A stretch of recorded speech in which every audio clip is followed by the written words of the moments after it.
और उनकी सहायता हमारी, ये दोनों इतनी फली फूली कि आज उस महाविद्यालय में, मैं अभी 4 दिन पहले डिप्टी सीएम से मिला था जिनके पास ये विभाग है। मैंने कहा आप देखिए 1523 बेटियां इस कॉलेज में अभी पढ़ रही हैं, 10,000 पढ़ के चलेगी, उनसे हम 1 रुपया भी फीस नहीं लेते, 1 रुपया। अभी कुछ दिनों पहले मेरे बाबू से मिलना हुआ, कहा कि अपने रेवेन्यू कितना आता है। मैंने कहा कि यहाँ तो श्रीनाथ जी देने वाले हैं और श्रीनाथ जी लेने वाले हैं, और आप बामन परिवार की और भगवान की कृपा है कि ये हम तो खुद नहीं समझ पा रहे। ये सामने शंकर जी प्रसाद साहब बैठे हैं, 2005 में सुधरा जी ने कहा कि कॉलेज खोलना लड़कियों का, इनको हमने अध्यक्ष बनाया, अभी चल रहे हैं। दूसरे हमारे सिंगी जी बैठे हैं, राजेंद्र जी, जो भी महामंत्री कॉलेज को संभालते, इनके घर वाले कहते हैं आप किसके चक्कर में आ गए। तो मैं इनको हमेशा कहता हूँ कि आपको आपके कर्मों से स्वर्ग मिलता है या नहीं मिलता, मरना तो सबको है, और आप जब मरोगे तो प्रसाद जी जरूर स्वर्ग में जाओगे, क्योंकि इतनी बेटियों को पढ़ाने के लिए रात दिन मेहनत करते हैं। तो इनके घर वाले नाराज हो जाते हैं। मगर ये तो शाश्वत सत्य है कि जो इस दुनिया में आया है वो एक दिन जाएगा, और जाएगा तो मतलब जो है उसके लिए कोई उम्र या उसके लिए कोई वो नहीं। आजकल तो आप देख रहे हो जिस तरीके का कोविड के बाद में जो दुनिया में चल रहा है, यही बात कहते हुए एक बार पुनः मैं हमारी बेटी निधि का हार्दिक स्वागत करता हूँ, और मुझे आज बहुत अच्छा लगा। वर्षों बाद अब हम तो कार्यक्रम में जाते रहते हैं, as a minister, as a MLA, विधानसभाओं में, अलग अलग शहरों में जाते रहते हैं, लेकिन जो आज आत्मीयता और जो सुख मिला उसका कारण इस पर बैठी हुई ये सारी मूर्तियां, क्योंकि वो एक प्रसादी जी के बेटे हैं जिन्होंने इस कॉलेज के लिए आकर के काम किया।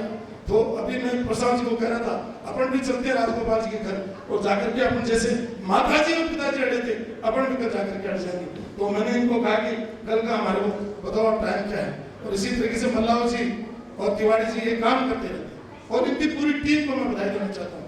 और आज सबसे बड़ी खुशी की बात यह है कि निधि के अलावा माता जी आप आए, तो हम सबको, गिरोना वासियों को, इन सब बहनों को, सब परिवार को बहुत अच्छा लगा कि बड़ा व्यक्तित्व का धनी हमारे बीच में आकर के हमें आशीर्वाद दे रहा है। ये इसमें आप संख्या तो मचाइए, आपकी उपस्थिति नहीं, आप तीनों लोगों की उपस्थिति नहीं, इस प्रोग्राम को इतना बड़ा कर दिया कि मैं सोचता हूँ कि ढीलवाड़ा के लोगों के लिए गवर्नर भी आएंगे, उपराष्ट्रपति भी आएंगे, राष्ट्रपति भी आएंगे, लेकिन आज ऐसा प्रोग्राम ढीलवाड़ा के लोगों ने नहीं किया होगा, क्योंकि ढीलवाड़ा की सारी मूर्तियां मतलब क्योंकि हमारे सब अपने, मान लो मैं तो आप में से हूँ, तो मैं भी ढीलवाड़ा का, निधि भी ढीलवाड़ा की, बामन साहब भी ढीलवाड़ा के, माता जी भी ढीलवाड़ा के, सब ढीलवाड़ा के, मतलब ढीलवाड़ा के लोगों का इतना बड़ा प्रोग्राम आज यहाँ हुआ है। एक बार पुनः आपका हार्दिक धन्यवाद करते हुए मैं आपका स्वागत करता हूँ, और मैं बाबू आपसे आग्रह करूँगा कि अब जब आप ढीलवाड़ा आएंगे तो सारे ढीलवाड़ा के बाबू, मैं आपसे आग्रह कर रहा हूँ एक बार आप ढीलवाड़ा जरूर पधारें, क्योंकि ढीलवाड़ा की जनता ऐसी उत्सव मूर्ति को देखना चाहती है।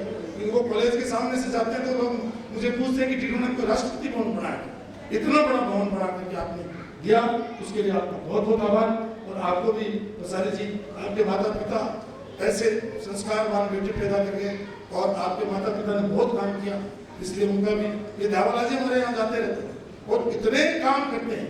बताइए कलकत्ता में रहने वाले आपसे बहुत सारे लोग, आप सब लोग आते हो, और ढीलवाड़ा कोई धर्मशाला चला रहा है, कोई आंखों का कैंप चला रहा है, कोई मदद कर रहा है गरीबों की, कोई शिक्षा में मदद कर रहा है। तो मैं कलकत्ता में रहने वाले सब ढीलवाड़ा वासियों का और प्रवासियों का हाथ जोड़ करके धन्यवाद करता हूँ। आप आइए, ढीलवाड़ा आपका है, राजस्थान आपका है, और ये धरती आपकी है। हाँ नागौरी साहब और ये सब विराज में मैंने कह दिया, सबका मतलब आप सब लोग मतलब का अभिनंदन है, धन्यवाद है कि आप लोग हम सबको ये मान सम्मान देते हैं। आदमी को किस चीज की भूख, आदमी को रोटी का भूखा नहीं है, रोटी सबके घर में, कपड़े सबके घर में, इनकम सबके घर में, पैसा सबके घर में, लेकिन आदमी अगर किसी चीज का भूखा है तो वह है मान और सम्मान का, वो आप हमें देते हो, बहुत अच्छा लगता है। और कोई लोग कहते हैं कि इतनी दूर पूछा तो, अरे भैया जो वो कलकत्ता में रहने वाले प्रवासी जो प्यार लुटाते हैं, वो प्यार अगर हम करोड़ों रुपए खर्च कर दें या मतलब पूरी धरती पर घूमने तो वो प्यार नहीं मिलता जो कलकत्ता में हमारे प्रवासी हमें देते हैं। इसलिए कलकत्ता के सब प्रवासियों को बहुत बहुत धन्यवाद। जय हिंद, जय भारत, जय राजस्थान और जय ढीलवाड़ा, लास्ट जय जय जनता, जय जय।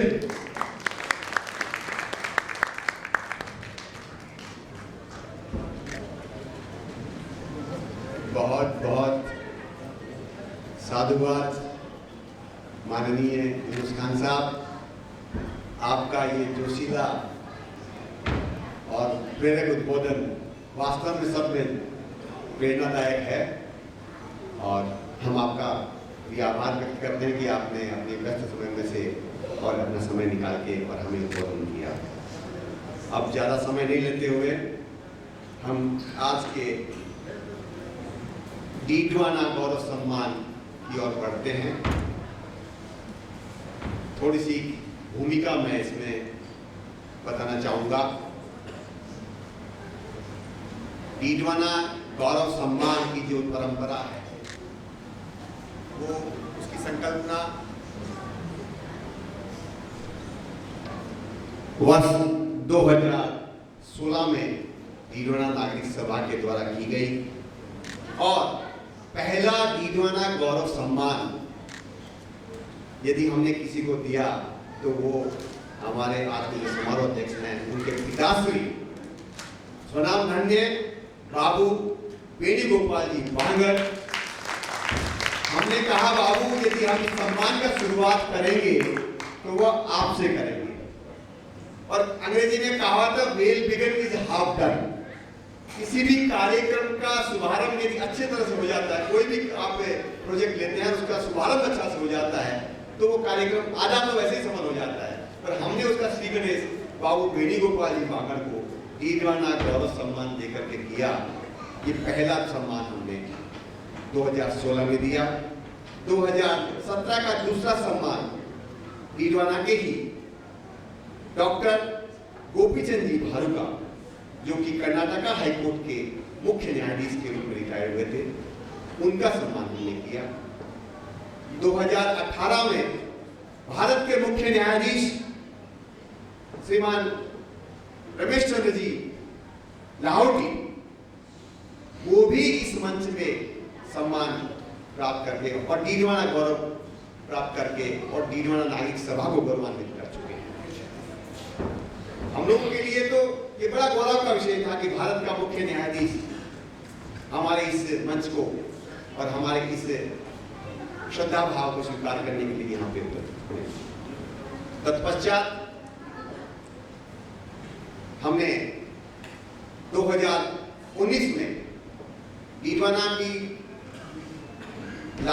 भवादिया की ढाणी, छोटा सा एक गांव है भवादिया की ढाणी, वहां की बेटी दीपिका राठौड़ जो जिस समय मेजर थी अब वो कर्नल हो चुकी हैं, विश्व रिकॉर्डधारी दीपिका जिसने 2 बार एवरेस्ट को सबमिट किया है, उनके नाम से विश्व रिकॉर्ड है, उनका भी सम्मान हमने किया।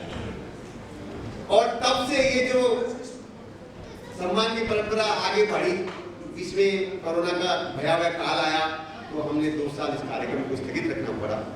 22 में फिर ये प्रवास शुरू हुआ तो हमने डीडवाना की ही बेटी राधिका काकड़ा जिसने 2015 में राजस्थान एडमिनिस्ट्रेटिव सर्विसेज RAS जिसको बोलते हैं उसको टॉप किया था, सर्वोच्च अंकों से उसने वो परीक्षा पास करी और उसको डीडवाना गौरव से हमने यह सम्मानित किया। और सुखद संयोग था उस कार्यक्रम की अध्यक्षता भी बाबू हैं हरिमोहन जी बांगर और साथ में श्रीमती राजकमल जी कर रही थी। और उनका जो उद्बोधन हुआ मैं आपकी जानकारी के लिए थोड़ा सा बता दूं, डीडवाना के चैनल पे उस राधिका काकड़ा के उद्बोधन को 1 लाख लोगों से अधिक लोगों ने लाइक किया।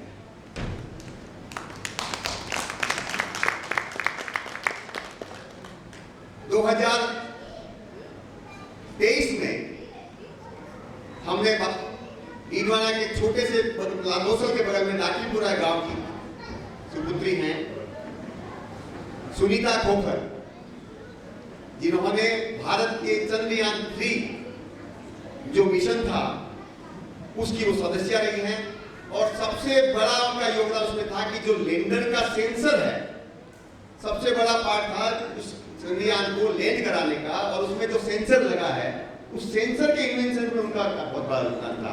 ऐसी डीडवाना की ही बेटी सुनीता खोखर का सम्मान करने का सौभाग्य भी डीडवाना नागरिक सभा को प्राप्त हुआ और आज ये उसी श्रृंखला में 7वां डीडवाना गौरव सम्मान हम श्रीमती निधि चौधरी जो डीडवाना बांगर महिला महाविद्यालय की छात्रा रही हैं और जैसा कि यूनुस खान साहब ने बताया, इनकी छोटी बहन विधि चौधरी जो आईपीएस हैं और छोटे भाई प्रवीण वो भी आईएएस हैं। हमारी इच्छा तो थी कि तीनों भाई बहन एक ही मंच पे आके और सम्मान ग्रहण करें। मैंने बहुत प्रयास किया, इनके पिताजी को भी मैंने कहा, उनसे भी थोड़ा जेक लगवाया, लेकिन चूंकि वो आईएएस और आईपीएस की पोस्ट आप जानते हैं, वर्तमान पोस्ट में थोड़ा सा उनका निकलना मुश्किल होता था। लेकिन विधि जी चूंकि अभी संस्कृति मंत्रालय में आ गई है, थोड़ा सा रिलैक्स मंत्रालय है, वहां इनको थोड़ा समय मिल जाता है, तो इन्होंने हमारे आग्रह को स्वीकार किया और आज इस कार्यक्रम में हमारे इस दीवाना गौरव सम्मान को स्वीकार करने के लिए आप पधारे। हम आपका हृदय की अतल गहराइयों से स्वागत और अभिनंदन करना चाहते हैं। देखिए कितना सुखद संयोग है, हम जिस भाव से विद्वाना गौरव सम्मान देते हैं ना, वो भाव रहता है विभूति का सम्मान। विभूतियों का सम्मान साक्षात नारायण का सम्मान माना जाता है, नारायण की पूजा का सम्मान उसका माना जाता है। और इसका सुखद संयोग देखिए, माघ शीर्ष का महीना है, भगवान स्वयं विभूति रूप में कहते हैं मासानाम मार्ग शीर्षोहम, मैं महीनों में मार्ग शीर्ष। और विभूतियों में जिसमें भी किसी भी व्यक्ति में व्यक्तित्व में यदि कोई विशेषता आपको दिखती है, जिसमें जो कुछ भी गुण मिलता है, आप समझिए वो मेरा अंश उसमें प्रकाशमान होता है। गीता कहती है, मैंने करा यद्यत् विभूतिमत् सत्वम श्रीमत् ऊर्जितमेव च तद्देवावगच्छत्वम मम तेजोंस संभव।